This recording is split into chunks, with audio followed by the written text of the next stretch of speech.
good angle. In the second video for Pugzy Does It Wrong, we fritted up a blank yesterday, a couple of them. Y'all saw me finish one. My battery was dying low on my phone, but I kept going for the rest of the day. I made a spoon and stuff. I'm going to pull one of those blanks I fritted out yesterday and make a spoon today, so we're going to check that out.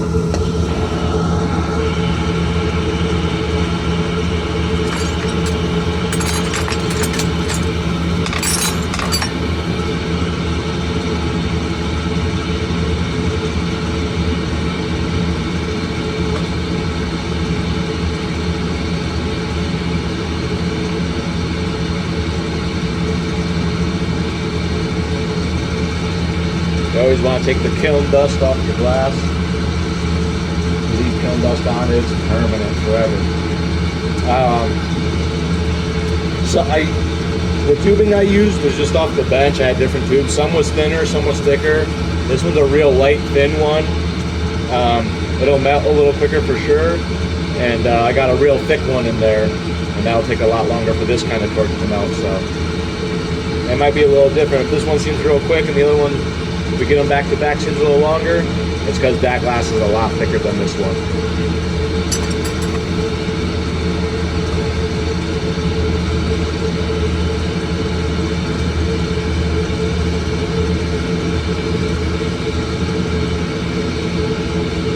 So we're gonna put a punty on this. The reason they call me Pugzy is because I can't put a punty on it straight. So one day maybe I might learn how to put a punty on straight, but for now, we're gonna keep doing it wrong.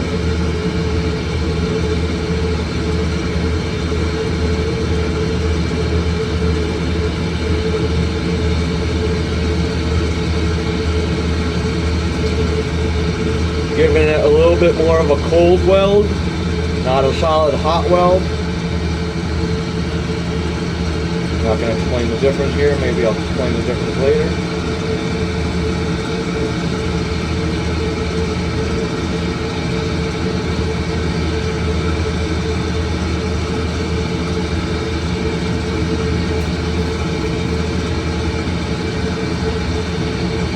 Pretty straight weld actually.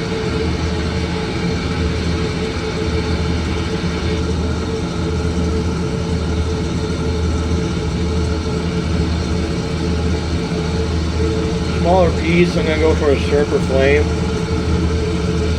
One of the not great things about the Major Miner is it just throws heat fucking everywhere. I'm trying not to swear in this video, we'll see how that goes. But yeah, one thing about the Major Miner is it throws heat just everywhere. It's got a square face, which is very unusual. The square face doesn't exactly allow for a sharper flame. You can crank it down, you can get it pretty sharp, but it's not ideal.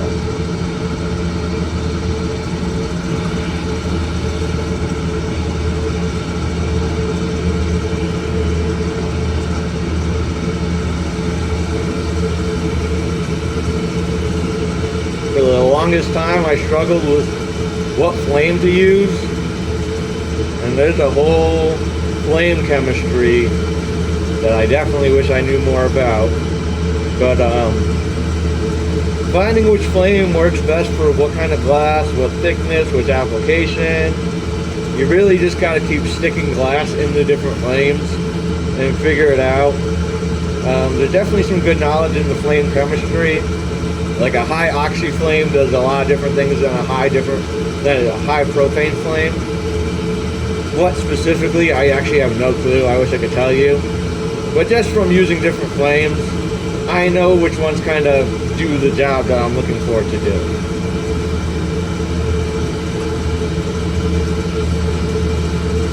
Again, this one's pretty thin. It's gonna melt pretty quick. It's pretty thin.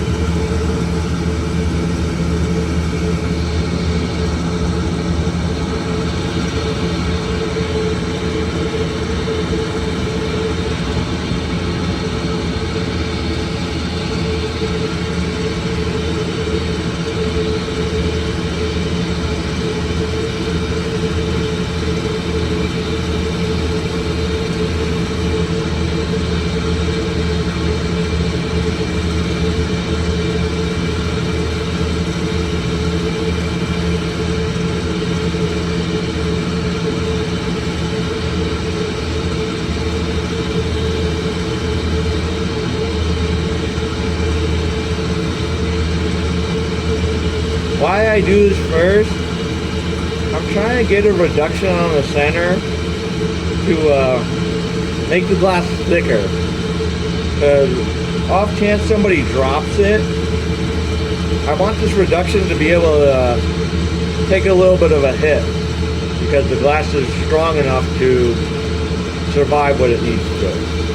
And not in every case, but I take a while on this process because I am just trying to get the glass thicker.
But when it's hot and soupy, you don't gotta be super accurate because it's still just gonna keep moving on you. When you get that cool orange, you wanna get your hands a little stiffer. You wanna get a little more centered here. When it's cooling down is really when you wanna nail it being on axis. When it's soupy, don't worry about, oh my goodness, I'm screwing it up or I'm flopping it this way. Worry about getting it more even and straight once it's in that warm orange area. So I reduce the center here. I'm gonna make a shape for the mouthpiece. I just, again, do it, oh, wrong one. The wrong knot there. I just reduce where I'm gonna break it off on the punty, and that's how I kind of section off where my mouthpiece is gonna be.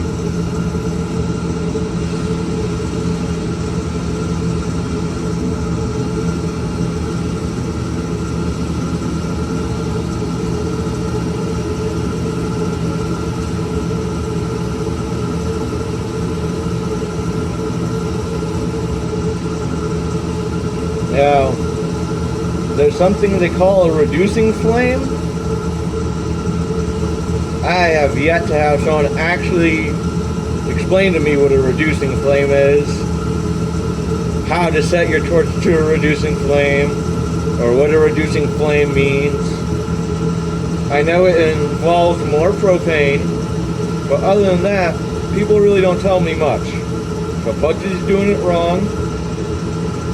But you're supposed to use a reducing flame, I think. What that means, I don't know. But if you get the glass hot, in my experience, it starts to reduce.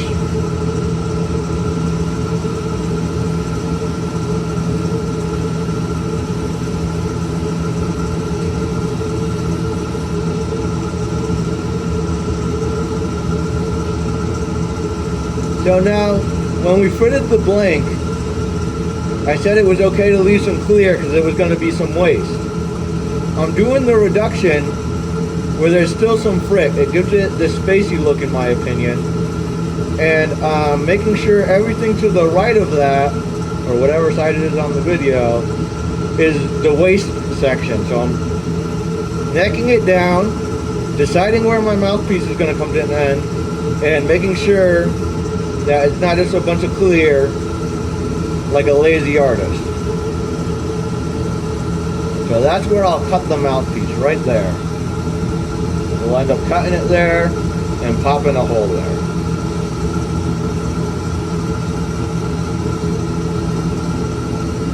Keep it nice and thick.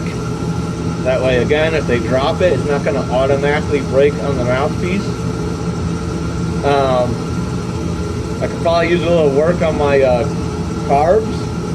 I think most of my bowls, when people drop them, end up breaking on the car. And I can understand why. That's where you blow it out. It's a little thin there. I have been trying to thicken it up there a little bit more, so we'll definitely see if that helps. So this shape right here, the starting shape of what I use for most of my bowls, a guy I used to learn a little bit from, he used to call this the bone. So first you make the bone. I got my bone ready, and we're going to start working the bone.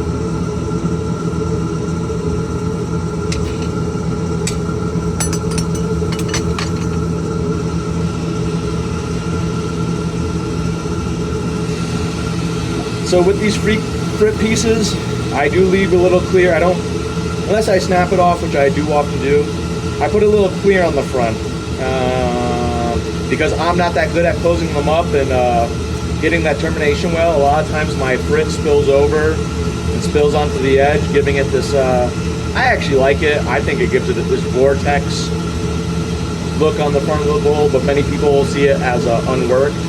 So I like to get a glob of clear over it. That definitely helps protect and seal it in a little bit more. And so there's a piece of clear on the front, adding meat, adding mass, adding weight to the front. So I'm gonna get the front quite a bit hotter. I used to take the time and really work it in and all that. All I'm really worried about is I'm gonna get the front quite a bit hotter. So when I get the whole piece hot here, that just wants to be accepted by the rest of it. Very nice and easy.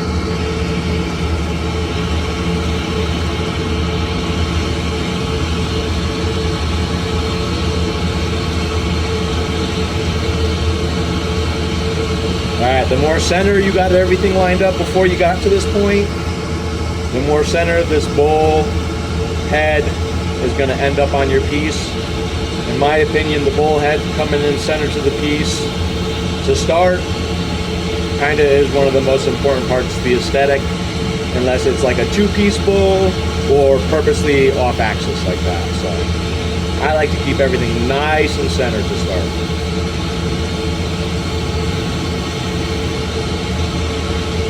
Sometimes I use a paddle on the first go because I like a certain shape. Sometimes I use a paddle on the second go, but I do like a certain shape on my bowls. You want to get this soupy hot. Soupy and droopy.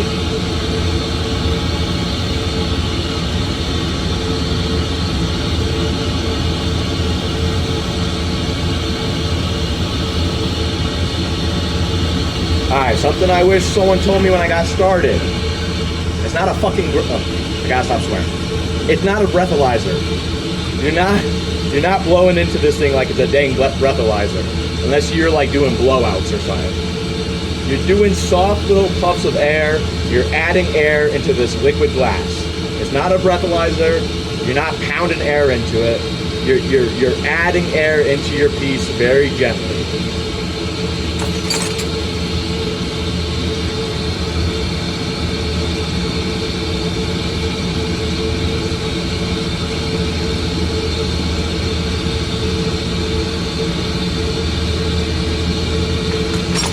So I like this shape a little bit more for a specific reason. I like when the foot of the bowl has a bit to stand on. It's got a nice archway, looks good. And I like when the bowl push has a good seat to sit in. And that's my opinion.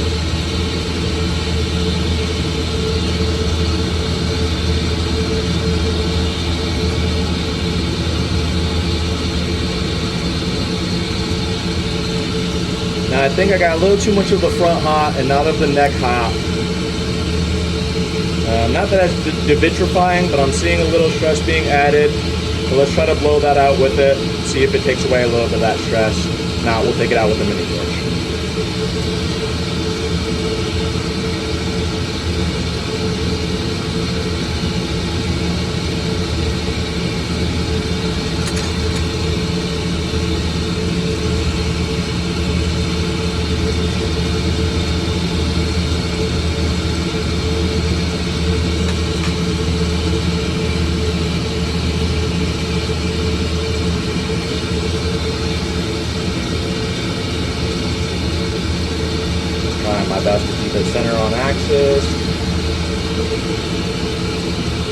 little bit lopsided. I don't love that, so.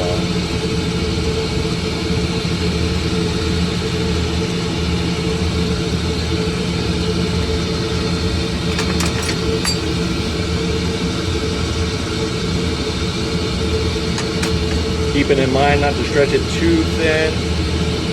Kind of getting to the limits of where this kind of glass wants to. We're not making a Christmas ornament, we're making a scientific bowl, so definitely needs some weight to it. Don't leave it too thin in any one spot. I think we're good there. Let me get a little more shape on this side here.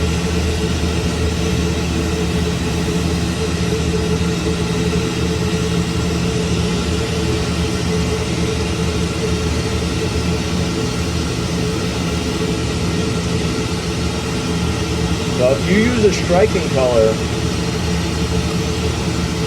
and this is the stuff I don't know, depending on what kind of flame chemistry you're using on it, you're going to get different effects from striking colors based on if you have more propane in the flame ratio or more oxygen ratio in the flame.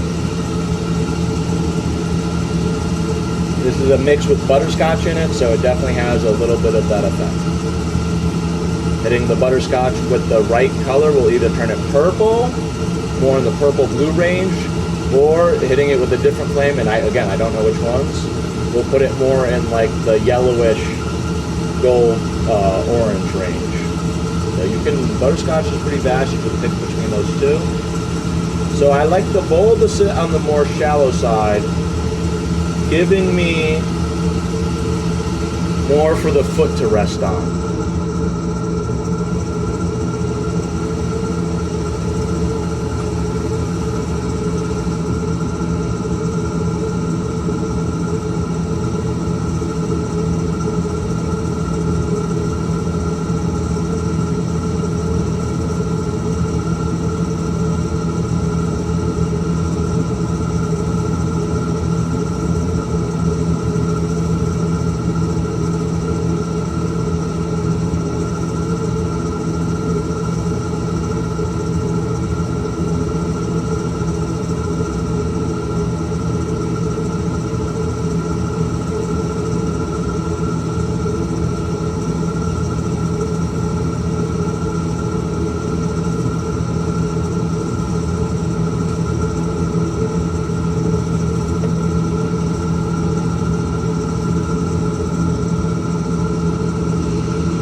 Pop my hole so the smoke will go through. Now I just saturate the front in heat. Getting the hole size right is a learning curve. It's all in its own, because I'm blasting the front with heat right now. It's going to change the size of the hole. You're going to get used to a certain thickness of glass. You're going to get used to how you make it, and the hole's going to open or close, and you got to work with that. So how big you open that hole matters.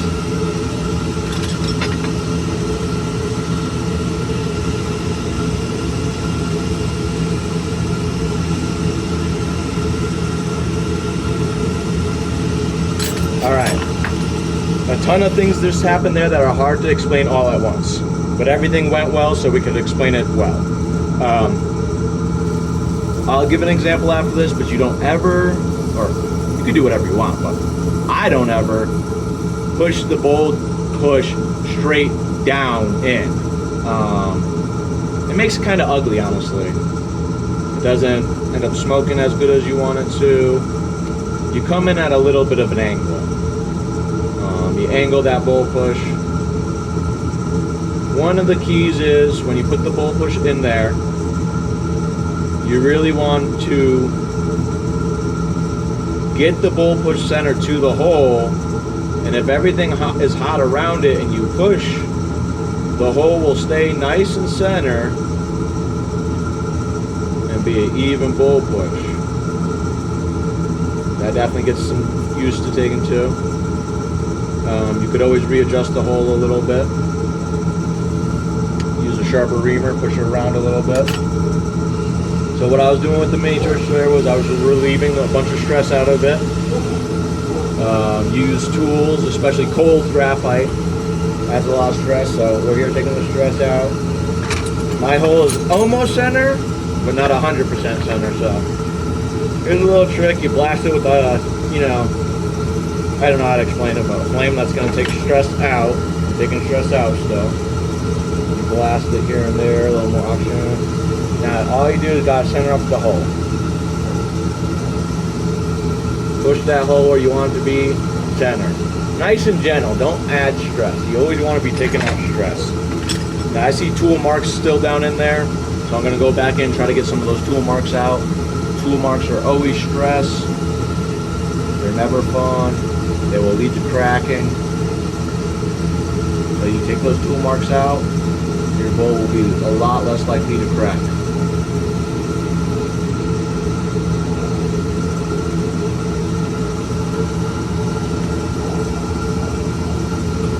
Might have to go check on the dogs. It sounds like they're getting at something right now.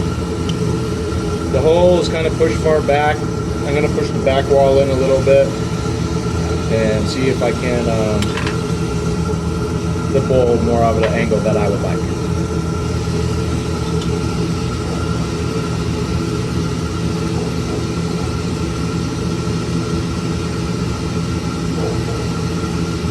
Okay. Got the bowl and the size and shape I want. That can be a risky move. I'm gonna go check on the dogs. Hey guys.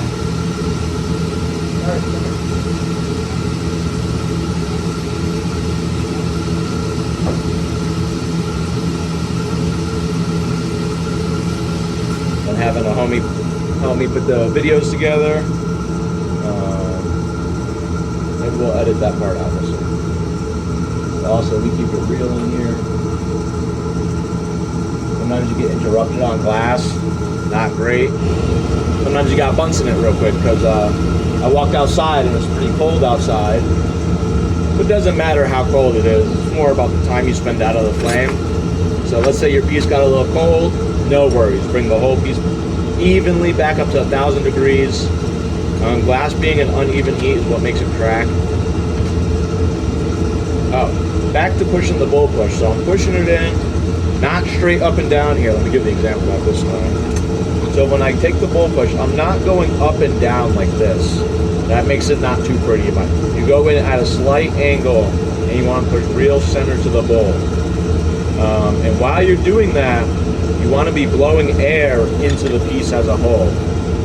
Blowing the air shapes the glass around that tool. Tool is meant to be the shape of the bowl push you want it to be. All right, so we got the piece all reheated here. I'm not gonna say the magic words because it'll get crazy, but that should have helped it heat back up even. So get back to what we were doing.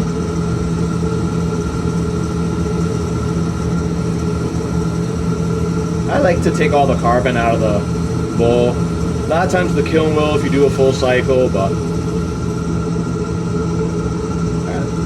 so I generally squish the foot always before I pop the carb. That way I only have, because you want to add air pressure, and that way you only have to block one hole, not two holes. So the tool you use to push the bowl, you're going to use it again, and all you're going to do is blow air.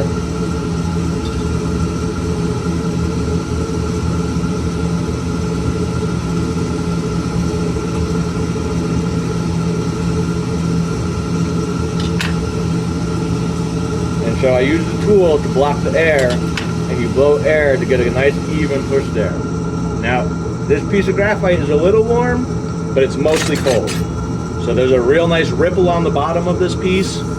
That ripple is all stress. We're gonna come in here with a very high oxygen flame on the Mini.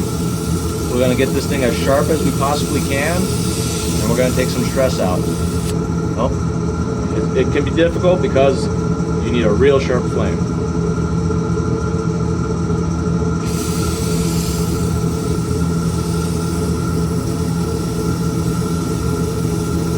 This is the happy flame. This is the magic flame. The glass is angry. You come and you give it a little massage. This is the massage flame. That's how Pugzy does it.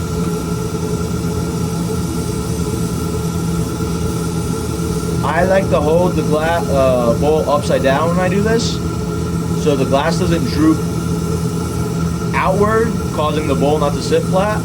I do it this direction so the rim stays firm, and it should still sit super flat like that. Check it for the tool mark. Looks good. Let's pop the carb, same thing. You're gonna use the bowl push again, cover your hole, and you're gonna blow air till it pops through the carb. A nice sharp flame. You want the flame tip size, in my opinion, about the size of the hole of the carb you're going for. That one makes sense.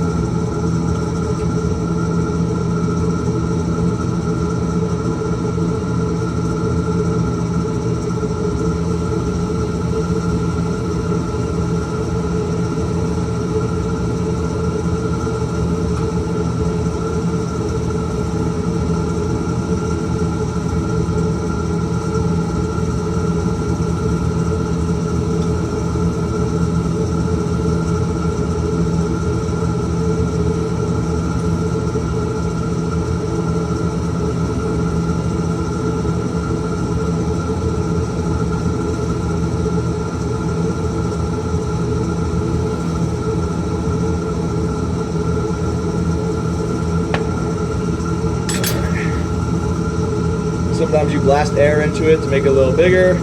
Sometimes you heat around it to make it a little smaller. Sometimes you got to ream it out.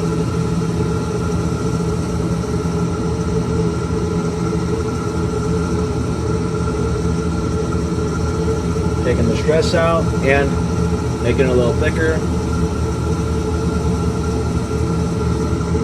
Sometimes I'll hit it with the paddle, make it nice and flat on the side. Depends on how the aesthetics end up for it. Okay, let's switch hands so it can be upside down. Glass is a liquid, so if you keep it in one direction, it's going to keep moving in that direction. Your circle will no longer be a circle if you don't keep it a circle. There should be no extra lips. It should be smooth all the way around. I mean, that's basically the whole bowl there. Now, how do we take it off here? There's a million different methods to this. I'm in Colorado right now. A lot of people use the Colorado crack. That's all right. I have a slightly different method, but very similar. So that's okay. I use my grabbers. These things are cold right now. If you use cold grabbers on a hot piece of glass, there's a really good chance you're gonna crack it here. Now, they say don't do this. They say don't put your thin ass grabbers into the flame like that. Well, that's up to you, because this is how I do it. I make sure my grabbers are not cold, and when I put the glass in them, for sure my grabbers are, you know, it might melt. I could end up accidentally melting these. And I got them a little red this time. I usually don't get them red at all. But you know what? They got a little red. I know for a fact they're not cold. So let's put these hot grabbers, don't touch them now. Let's put these hot grabbers on this hot bowl. Now, in my experience, and I don't own any nice pairs, I could definitely go get myself some nicer pairs. But any claw grabbers that are just, you know, spokes of metal, you gotta make it work. You're never gonna sit perfectly straight. You're never gonna grab just how you want. You're never gonna grab as tight as you want. You gotta be loose with your hands. You gotta make it work. So I'm gonna form the mouthpiece. I'm not gonna give a lot of explanation on this one. This one's gonna be a lot of visual.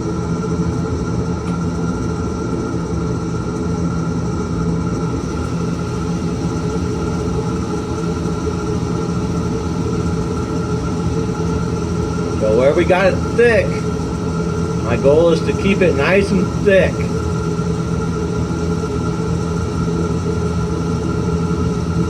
This part is cold.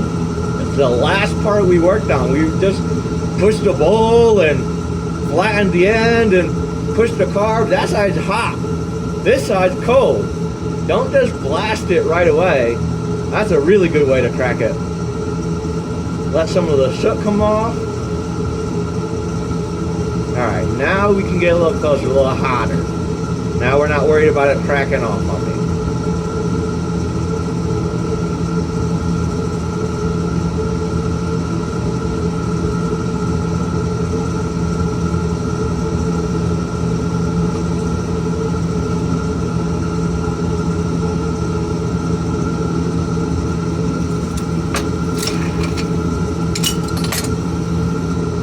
my bowl piece. Now, closed off on one end, but I have no air pressure to it. The main piece of glass I use, now I'll use any glass to take off this extra bit here. There's two, you know, I've been doing it this different way lately. Not the way I've been doing it. I think I'm going to stick to that today. I used to not be able to do this way. You keep poking the glass in the front until it thins out enough and it opens. I used to not be able to do this, but as of recently I can, so I kind of like this technique more, and we're going to maybe incorporate this instead of my alternative Colorado crack. But, so this you just...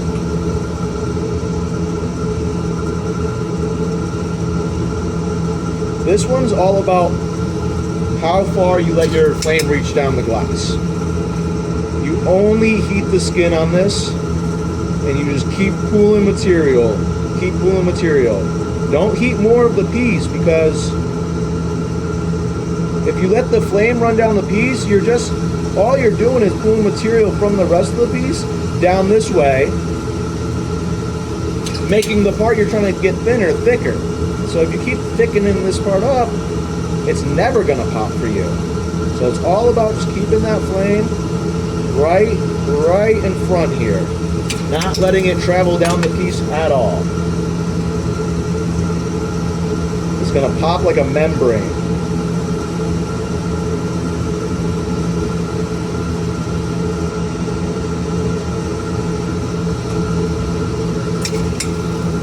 The better you are at this, the quicker it'll get done.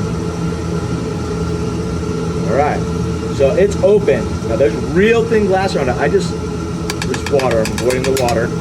Alright, I just knock all this off because it is thinner than paper. It'll come right off. Just clean it up here. Normally I blast in the hole, making the hole bigger. The hole's exactly the size I want now, so I'm going to blast around the hole, keeping it the shape and size. The more even you spin here, the more round that hole will come out. It's going to want to be round. Okay, now it's going a little smaller, so I'm going to blast inside of it. I like a thick mouthpiece. Alright, now I want to shrink it a little bit more, so I am going to blast around it, not letting air into it now.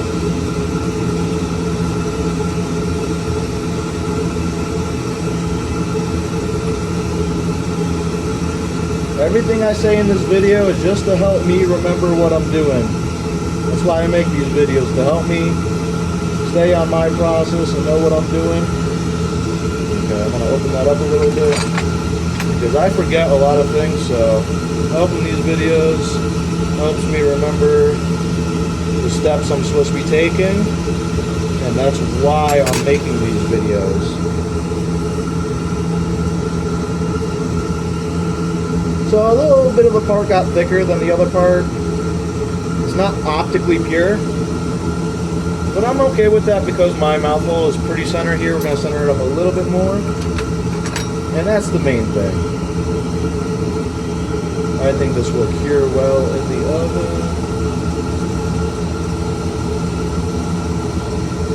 Okay, that's the mouthpiece I was doing. Nice and thick. Bowl piece. Now it's getting cold out here. The claws have been getting cold for sure.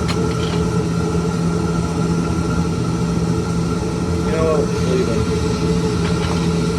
close this up just a little. Some people are real picky about how their mouth hole size is, so I try to give the people what they want.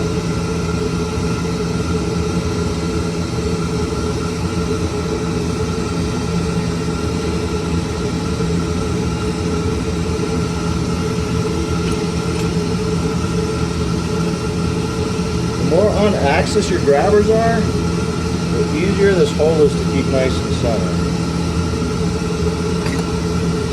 Blowing glass without my glasses, that is never recommended.